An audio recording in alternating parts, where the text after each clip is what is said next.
জুলাই গণঅভ্যুত্থান দিবস উপলক্ষে রাজধানী সহ সারা দেশে বিজয় র্যালি করছে বিএনপি। নয়াপল্টন থেকে শাহবাগ অভিমুখে র্যালিতে আছেন সহকর্মী সিফাত শাহরিয়ার। এ নিয়ে আরও খবর জানতে সরাসরি যুক্ত হচ্ছি তার সঙ্গে। সিফাত, র্যালিটি কোন কোন পথ দিয়ে গন্তব্যে যাচ্ছে? কেন্দ্রীয় নেতাদের কে কে র্যালিতে আছেন জানাবেন।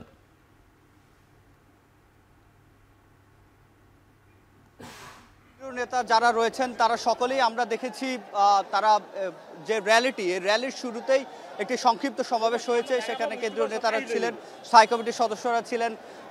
আমরা দেখি সিনিয়র যুগ্ম মহাসচিব রুহুল কবির রিজভী ছিলেন, মহাসচিব ছিলেন মির্জা ফখরুল ইসলাম আলমগীর। আমরা এই মুহূর্তে যে র্যালিটি দেখছি ঠিক আমার পেছনে দেখতে পাচ্ছেন, এই র্যালিটি যে বিজয়নগর সেটি পার হয়ে আমরা পুরানো পল্টনের দিকে এগিয়ে যাচ্ছি। এবং তারা যেটি বলেছেন, আজকে বিএনপির ভারপ্রাপ্ত চেয়ারম্যান তারেক রহমানও কথা বলেছে, মিয়াজি জানেন, এবং তিনি যেটি বলছেন যে সামনে সকলকে ঐক্যবদ্ধ থাকার জন্য আহ্বান জানিয়েছেন। এবং তিনি যেটি বলেছেন যে রাজনৈতিক দলগুলোর মধ্যে মতভেদ থাকবে, তবে মুখ দেখাদেখি যাতে বন্ধ না হয়, কথা বলা সংলাপ যাতে বন্ধ না হয়, এবং সামনের আগামীতে যেই গণতান্ত্রিক রাষ্ট্র বিনির্মাণে সকলকে একসাথ হয়ে কাজ করার জন্য আহ্বান জানিয়েছেন। এবং স্থায়ী কমিটির সদস্যরা কথা বলেছেন, তারা বলছেন যেহেতু একটা নির্বাচনী রোডম্যাপ টাইমলাইন প্রকাশ করা হয়েছে, সেক্ষেত্রে সেখানে যাতে পরবর্তীতে দ্রুত নির্বাচনের যে তারিখ সেটি যাতে আসলে নির্বাচন কমিশন প্রকাশ করে। আমরা পুরনো পল্টনের একেবারে যেই মোড়টি রয়েছে সেই মোড়ে অতিক্রম করছি। র্যালির সম্মুখ ভাগ আরও সামনে একেবারে প্রেস ক্লাব পর্যন্ত চলে গেছে। এবং আজকের এই র্যালির মধ্য দিয়ে বিএনপি যে মাসব্যাপী 36 দিনের যে কর্মসূচি ঘোষণা করেছিল জুলাইয়ের শুরুতে, সেটির সমাপ্ত হচ্ছে আজকের এই যে বিজয় র্যালি। সেই বিজয় র্যালির মধ্য দিয়ে আজকের তাদের যে জুলাইয়ের যে আকাঙ্ক্ষা বাস্তবায়ন, সে বাস্তবায়নের জন্য তারা যে পদযাত্রা করছে সেটি আমরা দেখছি। এবং এখন দেখার বিষয়, এই পুরো মাস জুড়ে কিন্তু আমরা নানা প্রতিশ্রুতি শুনেছি বিএনপির মুখে, বিএনপির নেতাকর্মীদের মুখে, এবং স্থায়ী কমিটির সদস্যরাও বলেছেন। সেক্ষেত্রে কতটা সে প্রতিশ্রুতি তারা রক্ষা করে এবং অঙ্গীকারগুলো রক্ষা করে সেটি নিশ্চয়ই সামনে তাদের যে কর্মসূচিগুলো আসবে সেটিতে প্রতিফলিত হবে, দেখা যাবে। এবং তারা আজকে আমরা একটি বিশেষ বিষয় খেয়াল করেছি যে অন্য সময় নির্বাচন নিয়ে যে তাদের একটি তারা ছিল, সে আজকের বক্তব্য সেটি কিন্তু আমরা মিয়াজি দেখতে পাইনি। আমরা যেটি দেখছি, তারা গতকাল যে প্রধান উপদেষ্টা ডক্টর মোহাম্মদ ইউনূস যে ঘোষণাপত্র পাঠ করেছেন এবং পরবর্তীতে নির্বাচনের যে টাইমলাইন প্রকাশ করেছেন, সেই নির্বাচনের টাইমলাইন প্রকাশ করার পর আজকে স্থায়ী কমিটির সদস্যরা অন্তর্বর্তী সরকারের বিশেষ করে ডক্টর মোহাম্মদ ইউনূসকে ধন্যবাদ জানিয়েছেন। এবং পরবর্তী সময়ে তারা যেটি বলছে যে সামনে যে সুষ্ঠু নির্বাচন সেটি আয়োজন করার জন্য যত ধরনের সহযোগিতা সেটি বিএনপির পক্ষ থেকে করা হবে। যদিও যে বিশ্লেষকরা রয়েছেন এবং আমরা দেখেছি নানা সভা সেমিনারে যখন বিএনপির নেতাকর্মীরা যায়, সেক্ষেত্রে বড় দল হিসেবে বিএনপির যে সহযোগিতা সুষ্ঠু নির্বাচনের জন্য পেশি শক্তির ব্যবহার যাতে না করা হয় সেই জন্য বিএনপির প্রতি কিন্তু আহ্বান জানিয়েছেন। এবং আমরা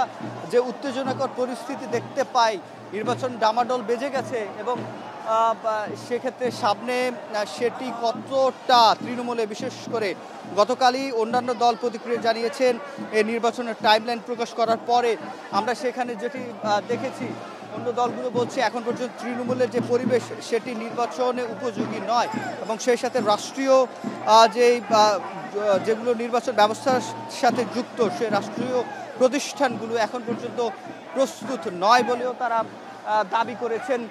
এবং তারা যেটি বলছেন, এই রাষ্ট্রীয় প্রতিষ্ঠানগুলো বিশেষ করে পুলিশ সহ আইনশৃঙ্খলা বাহিনীর সংস্কার এবং তাদেরকে তাদের যে কার্যকারিতা সেটি আরও সক্রিয় করার ক্ষেত্রে আহ্বান জানিয়েছেন। এখন বড় দল হিসেবে বিএনপি যদি তৃণমূলে সেই জায়গাটি থেকে সরকার যে আহ্বান জানাচ্ছে যে তারা তাদের যে সহযোগিতা সেটি যাতে অব্যাহত থাকে এবং বিএনপির বিরুদ্ধে যেসব অভিযোগ সেটি যাতে নিরসন করার জন্য ইতিমধ্যে যে পদক্ষেপগুলো নিয়েছে সেগুলো যদি কার্যকর করা যায়, তাহলে আসলে সামনের যে সুষ্ঠু নির্বাচন সেটি সম্ভব হবে বলে মনে করছেন।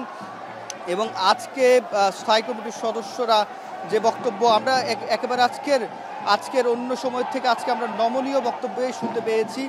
তারেক রহমান যেটি বলেছেন, জনগণের গণতান্ত্রিক অধিকার নিশ্চিত করা গেলেই ফ্যাসিবাদ আর ফিরবে না। এবং তিনি বলেছেন যে দেশে আইনের শাসন ও গণতন্ত্র না থাকলে কেউ নিরাপদ নয়। তিনি বলেছেন যে দলই হোক দেশে গণতন্ত্র প্রতিষ্ঠা না পেলে কেউ নিরাপদ থাকতে পারবে না, সেটি যে ধর্ম বর্ণ নির্বিশেষে সকলের উদ্দেশ্যে তিনি এই কথাটি বলেছেন। এবং যেটি আমি শুরুতে বলছিলাম যে মতভেদ থাকলেও যাতে কথা বলা বন্ধ না হয়ে যায় এবং জাতীয় স্বার্থে ফ্যাসিবাদ বিরোধিতায় সকলে যাতে ঐক্যবদ্ধ থাকতে পারে, সেই জন্য কিন্তু তারেক রহমান সহ বিএনপির যে অন্যান্য যারা কেন্দ্রীয় নেতারা, শীর্ষ নেতা যারা রয়েছেন, তারা জানাচ্ছেন আমরা একেবারে প্রেস ক্লাবের সামনে রয়েছি। প্রেস ক্লাবের যে সচিবালয়ের যে মেট্রো রেলটি রয়েছে আর তাদের যে মিছিল র্যালিটি সেটি একেবারে সম্মুখ ভাগেই আমরা আছি, সেটি বলা যায় প্রেস ক্লাব সম্মুখ ভাগ পার হয়েছে। এবং এখানে আমরা আজকে যেটি দেখছি যে আজকের বিজয় র্যালিতে যেন একটি বিজয়ের যে উল্লাস সেটি আমরা দেখেছি। 1 বছর আগে কর্তৃত্ববাদী সরকারের দ্বারা যেই গুম খুন হয়েছে এবং 15 বছরের যে হত্যা নির্যাতন হয়েছে, তারপরে 5 আগস্টের অর্থাৎ যেটিকে 36 জুলাই বলা হয়েছে, 36 দিনের টানা সংগ্রামের পর 17 বছরের ত্যাগের ফসল হিসাবে বিএনপি যেটি বলছেন যে তারা যে বিজয় পেয়েছে সেই বিজয়টি তারা ধরে রাখতে চান এবং তারা যেটি বলছেন যে এই বিজয়ের এবং বিশেষ করে জুলাই যে আকাঙ্ক্ষা, শহীদের যে আকাঙ্ক্ষা, সে বাস্তবায়নে তারা সবসময় জনগণকে পাশে রাখতে চায়, জনগণকে পাশে রেখেই তারা কাজ করতে চান। এবং আজকের এই যে বিজয় র্যালি, সেক্ষেত্রে আমরা মাসব্যাপী দেখেছি ছাত্রদল, যুবদল, জাতীয়তাবাদী স্বেচ্ছাসেবক দল, মহিলা দল, তাদেরকে ভিন্ন ভিন্ন জায়গায় এবং আলাদা অনুষ্ঠান করতে আমরা দেখেছি। তবে আজকে প্রত্যেকটি অঙ্গ সহযোগী সংগঠন বিএনপির তারা একত্রিত হয়ে একসাথে আসলে এই বিজয় মিছিল করছে। এবং বিশেষ করে আপনাকে যেটি বলতে চাই যে তো আজকে সারা দেশে এই বিজয় মিছিল হচ্ছে, সেই সারা দেশের যে বিজয় মিছিল সেটির সাথে আজকের ঢাকাতে যেটি শুরু হলো, অর্থাৎ নয়াপল্টন থেকে শুরু হলো যে র্যালিটি, সেই র্যালিতে কিন্তু ঢাকা বিভাগের টাঙ্গাইল, মানিকগঞ্জ, মুন্সিগঞ্জ, ঢাকা জেলার অন্যান্য জেলা উপজেলাগুলো, ঢাকা মহানগর উত্তর দক্ষিণ, গাজীপুর মহানগর, নরসিংদী, নারায়ণগঞ্জ জেলা ও মহানগরের নেতাকর্মীরা অংশগ্রহণ আজকে এখানে করেছেন। অর্থাৎ বুঝতে পারছেন এই যে র্যালিটি, সেই র্যালিটির আসলে শেষ ভাগ কোথায় গিয়ে ঠেকেছে সেটি এখনও আমি এখান থেকে নিশ্চিত নই। নিশ্চয়ই উপর থেকে পাখির চোখে বোঝা যাবে যে র্যালিটি কতটা বড়। তবে সম্মুখ ভাগ যেটি সেটি ইতিমধ্যে হাইকোর্টের সামনে দিয়ে আমরা যেটি দেখছি, এটি যেহেতু শাহবাগমুখী একটি মিছিল, সেক্ষেত্রে এটি মৎস্য ভবন হয়ে সামনের দিকেই এগিয়ে যাবে। এবং এই যে আজকের যে র্যালিটি, সে র্যালি দিয়ে জুলাই গণঅভ্যুত্থানের বর্ষপূর্তি যে অনুষ্ঠানগুলো সেগুলো শেষ হচ্ছে, আজকে সমাপ্ত হচ্ছে। তবে বিএনপি যে প্রতিশ্রুতি মাসব্যাপী দিয়েছে সেটি কতটা বাস্তবায়ন করতে পারবে সামনের কর্মসূচিগুলোতে, সেটির জন্য আমরা অপেক্ষা করব। তো মিয়াজি, এই ছিল আমার কাছে বিএনপির বিজয় র্যালির সবশেষ। জুলাই গণঅভ্যুত্থান দিবস উপলক্ষে বিএনপির বিজয় র্যালি থেকে সরাসরি যুক্ত ছিলেন সহকর্মী সিফাত শাহরিয়ার।